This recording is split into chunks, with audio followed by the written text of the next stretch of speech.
Wow! I cannot believe what my eyes just got done watching. Hello, what's up everybody? My name is Mike Brown, aka ReviewKingMB, and I just got done watching Tyler Perry's Acrimony.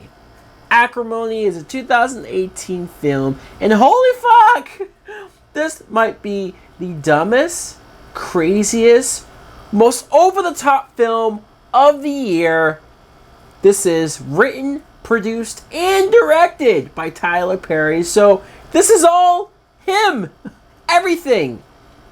The plot is we meet Taraji P. Henson, who plays Melinda.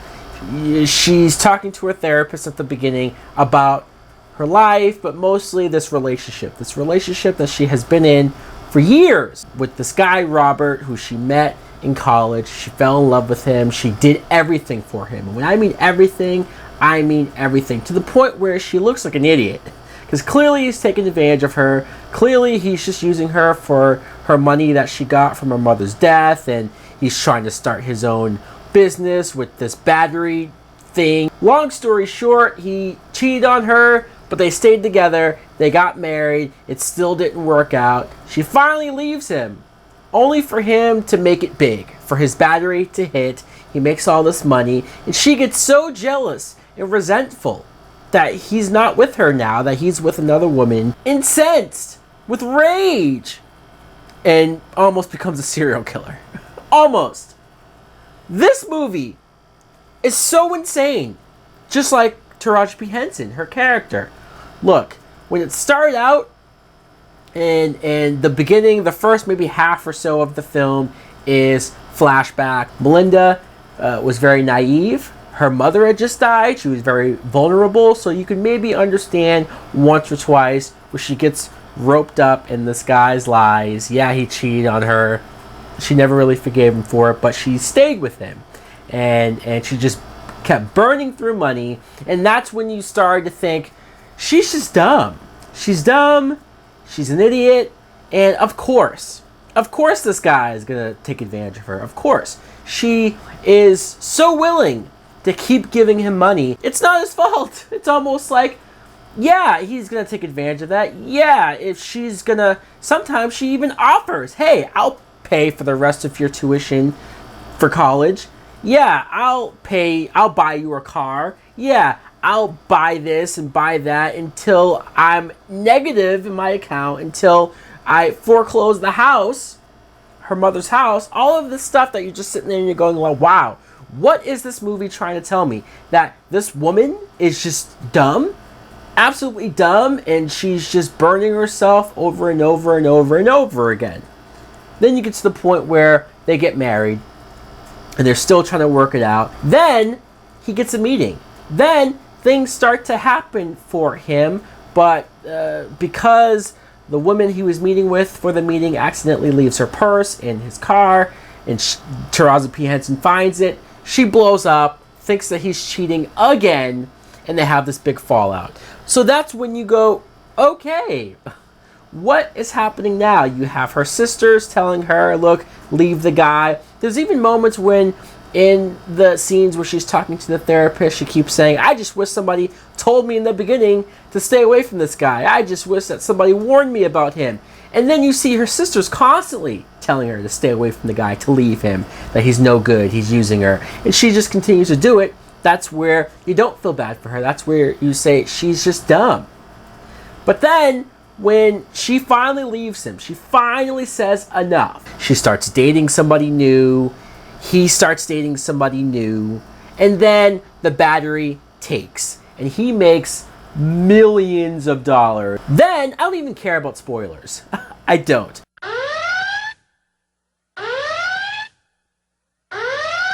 Let me just talk about the technical aspects of it.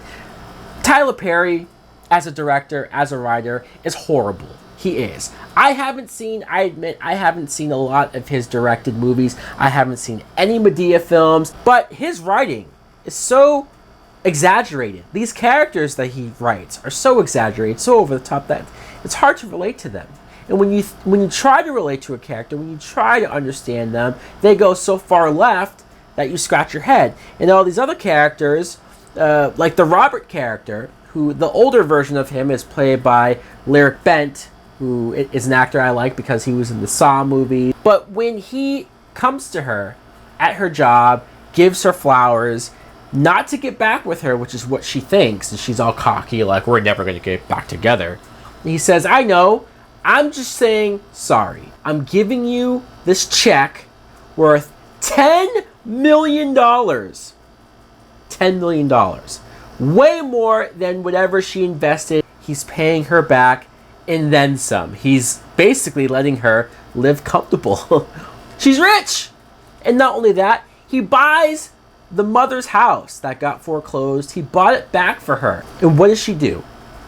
She becomes incensed. She actually makes herself fall back in love with him, thinking, oh, he must really care. He did all this stuff. She goes to his awesome big apartment, suite, and has perfect view of the city. She goes there thinking they're going to get back together, only to find out that he's engaged. And she loses it.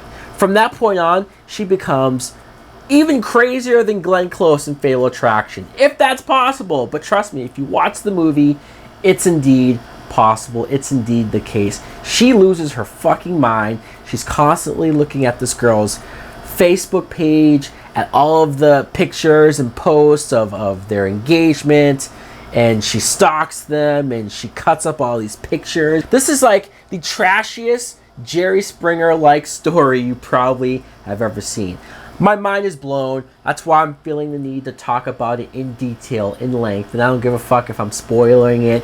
If you haven't watched it by now, you probably don't care, and trust me, you're going to want to hear how this movie ends. Because the way how this movie ends, I was already going to give it a rating just based on the bad editing, the bad writing. The acting was so-so, but the material was so bad that the acting doesn't even really matter. You don't believe or buy any of the situation because it's so unbelievable.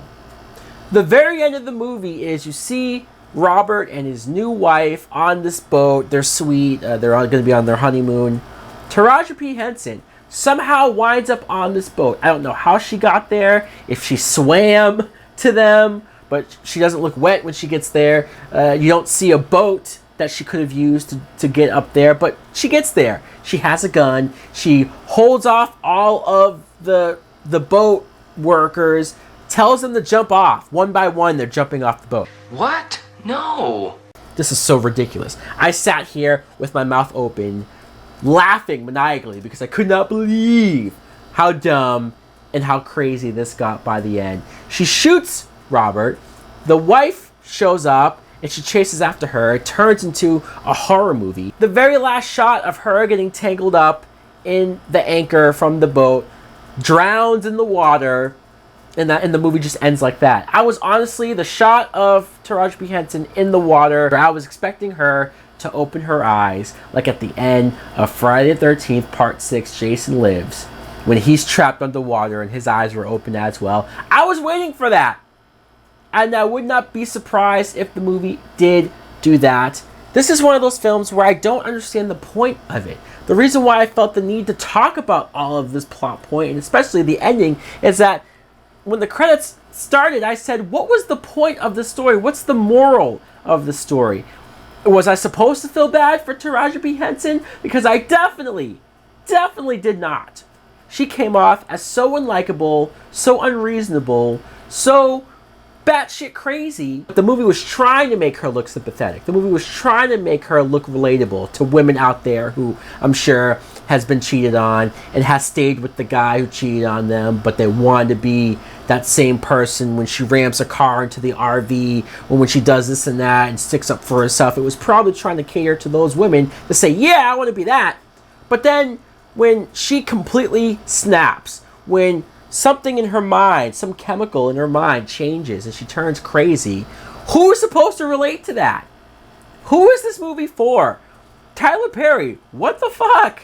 Were you just trying to make some psychotic, crazy thriller movie that really doesn't have a point at all? I am dumbfounded. I am befuddled. It's almost so bad it's good. Almost. But it's still technically bad. It's still shot bad. It's still edited bad. There are scenes in this movie of the two characters walking and the background is so badly green screen. The background is so fake looking that even if I wanted to go with the craziness of the plot, even if I wanted to go with the twists and turns, it still is made poorly. How many films at this point has Tyler Perry directed? A lot! It seems like. And he still makes films that are this amateur, that are like, I can shoot a film that looks more capable, that looks more realistic than this. This is trash. Trash in every way possible. This is some old bullshit. That's some old bullshit. I'm only not giving it a fuck you because you almost need to see it. Almost. I almost want to tell you guys to check this movie out so you can see the craziness, the madness that is in Tyler Perry's head. Let me know in the comments below if you too have seen Acrimony. What do you think of it? Can you believe what you saw? Or let me know if Tyler Perry's other movies are as dumb, are as crazy, and are as badly made as this one is. Woohoo! Anyways, guys, thanks for watching. Like, comment, subscribe. Later.